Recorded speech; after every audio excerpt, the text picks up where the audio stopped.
Okay. I think you enjoyed our last video where we assembled the transplanter. Well, the accompanying attachment for that transplanter is a Holland mulch layer model 1275. And it comes in this big cardboard box. It's quite well packaged from Holland. So this was in the box, and these look like assembly instructions and a checklist for parts needed. So we're going to dig through this box and pull the parts out. I guess we'll start at 1 and go to 2 and see where we end up with. Lots of words, and I'm going to have to get my glasses on.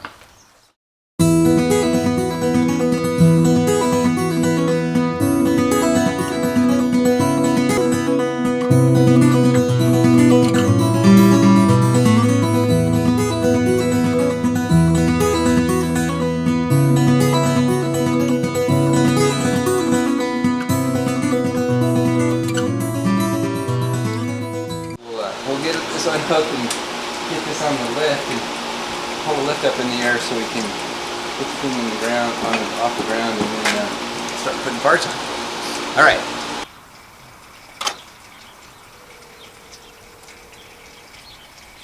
Okay, so I need a toolbar to connect that mulcher layer to, and like all good farmers, I was at auction a couple weeks back, and instead of buying the really expensive short ones, I bought the cheaper long ones. So now, instead of paying a fortune for the long toolbar or short toolbars, now I have to pay a fortune in time to fix my long toolbars. So like all good projects, my 1086 is in the way. Batteries are dead on it, so I need to get these charged up so I can move it out, so I can get my other tractor out to hook up the other toolbars. But I need to use my loader on the other tractor to move something out of the way, but the battery is dead on that one. I need to buy 3 batteries inside of the scope of this project. So it's going from building a mulch layer to like redoing the whole farm.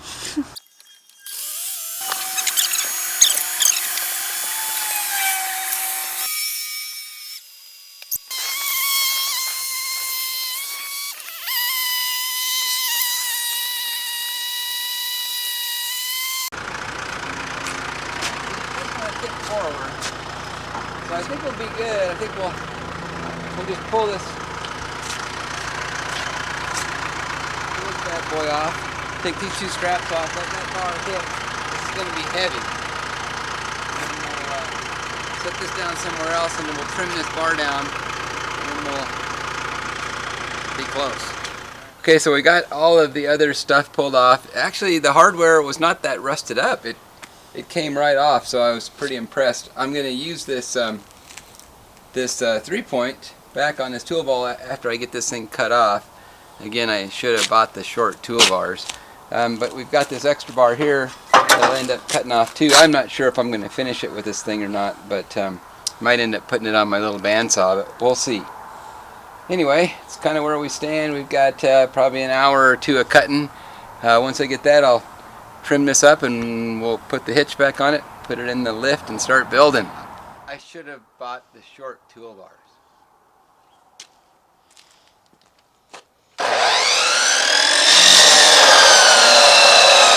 Okay, I've tried every form of cutting that I have. I've used my torch. I got a little bit. I used my little Fisher-Price cut-off saw, and that's not working. I mean, it got me a little ways. But what I ended up doing is putting on a big old cutoff wheel on my grinder. And I've made some pretty good progress. You can see I'm almost through it. So I got just a little bit left to go.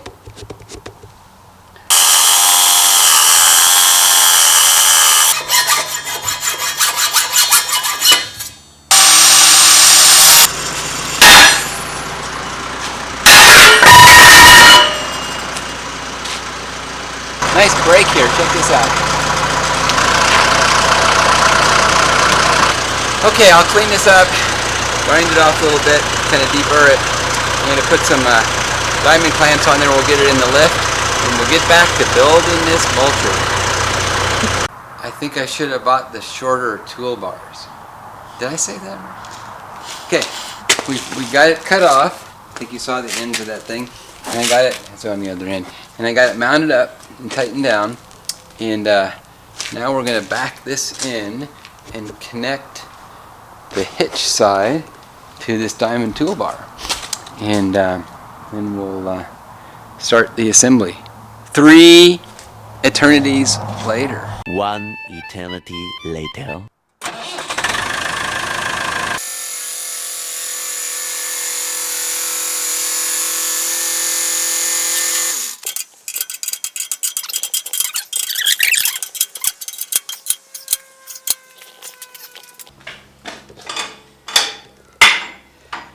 You can buy these with 3 points already on them.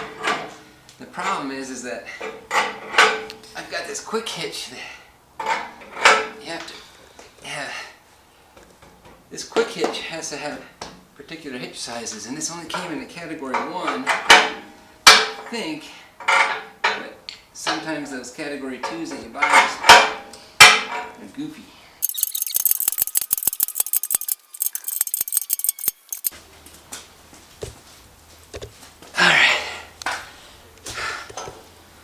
That feels pretty solid. That's a pretty good workout too, by the way. I put these on as I looked at them in the picture. Step 1, uncrate and lay out all the parts. Step 2, mount the hitch frame toolbar 1 to the 3-point hitch on your tractor and raise the hitch. Step 3, insert the round upright bars of the leveling blade.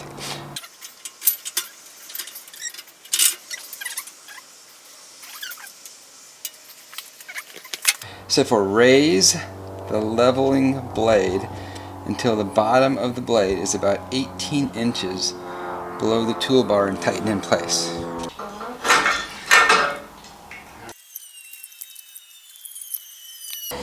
Okay. The front opening discs 3, 2 front opening disc offset shanks. That's these guys. Can now be put into position. Insert arm into the round clamps located on the rear side of the hitch toolbar. These discs should be about 2 to 3 inches below the bottom of the leveling blade.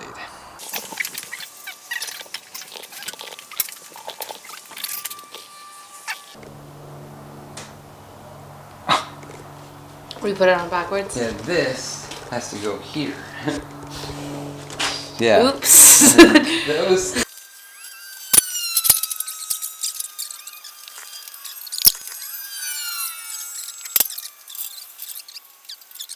About half a hole off and half a hole off.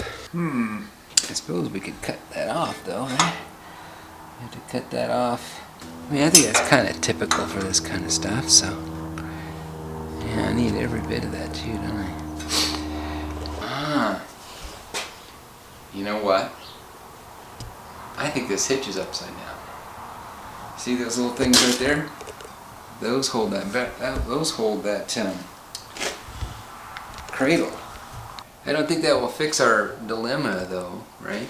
I think those will still be too short. Yeah, I think they didn't account for that weldment there when they, that fillet weld when they did that. It's on straight now. Alright.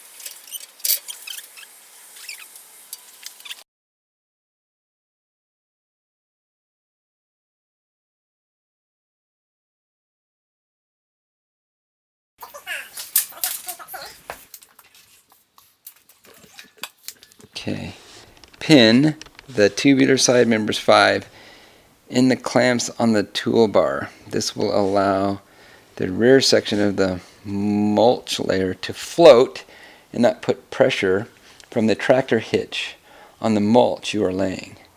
These should be about 45 to 48 inches between the tubular side frame members.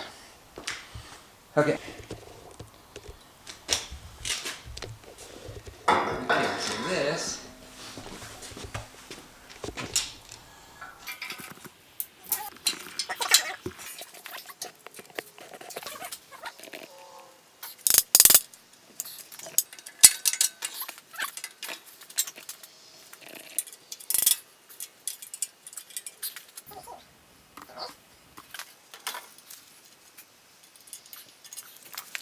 remove the dogleg mulch roll support brackets 10.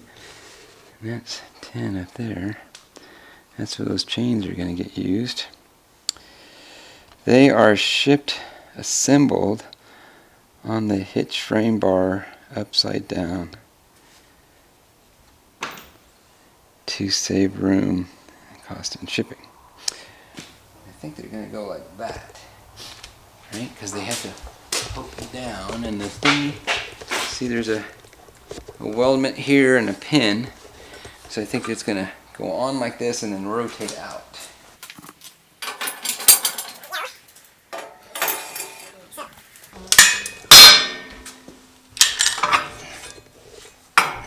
Flip that thing around, and now we're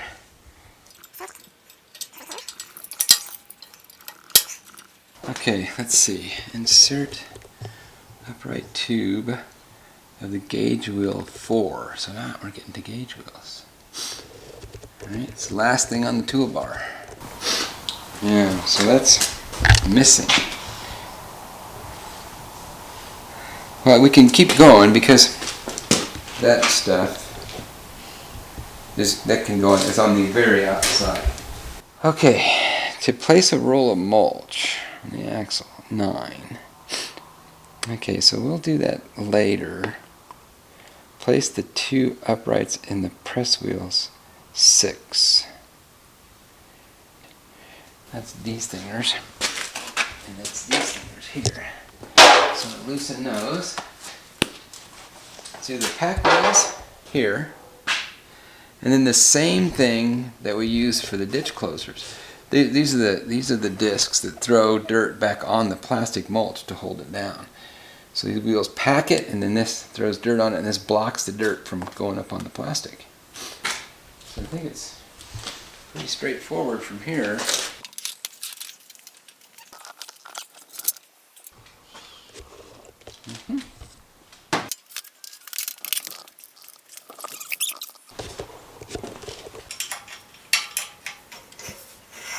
And E,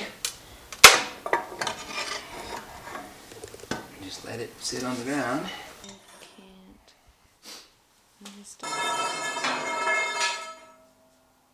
Got this here.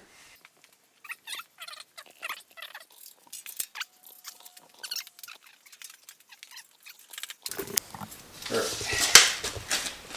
Alright, so cinch that bad boy. And this is where my dirt protectors go. But ain't got none. So we'll talk to Ken, my New Holland sales rep, and tell him what we're short. And I'm sure he'll accommodate us. Very good.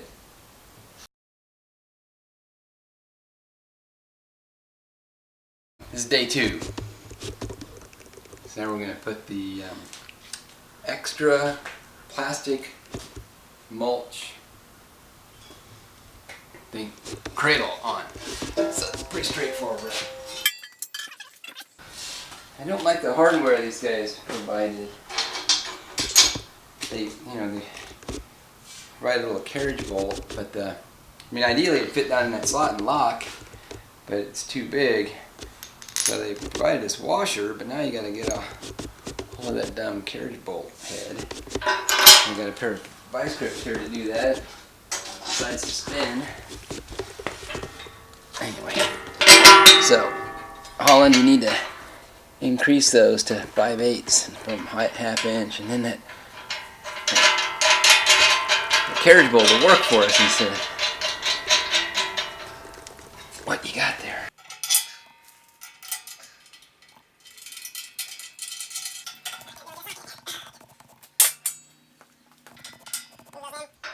Remove those out, then you can get a socket up in there.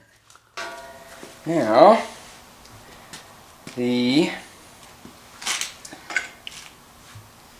ripper point.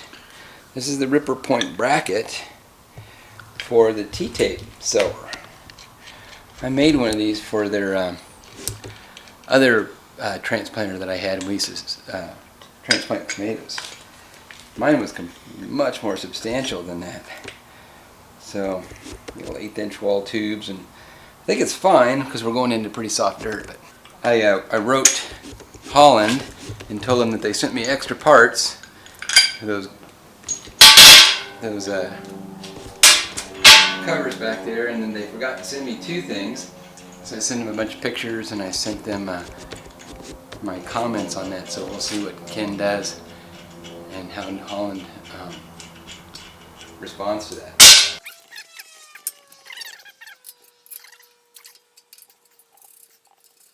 When we lift this thing to get it out of here, we'll put that ripper point in.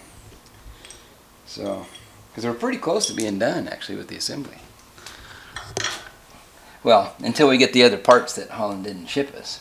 So, these actually hold the rolls, and it's pretty clever the way they do this. It wants to just, the weight of the plastic will just keep the roll on the ground. And when I lift it to turn around, then there's a chain that runs from here to here that goes tight, picks the plastic up off the ground. So it's pretty clever. You see how well this hinge system works. The bearing system works to capture the plastic rolls. Put this bad boy in place.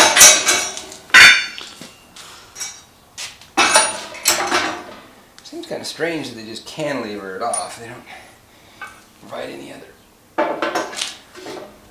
support, but I guess they're not that heavy. And you're going pretty slow. There's always the rodent stuff, you know, when you drive down the road and hit the tracks or something like this. Everything starts bouncing on you. Alright. See how well they in their holes. Looks pretty good. Okay. Well, given all the parts that we have, I think we're done assembling for now. We will continue this fun once we get the corner gauge wheel mounting brackets in our dirt shields. And then we'll put the rest of this together, but for now we'll wait till next time.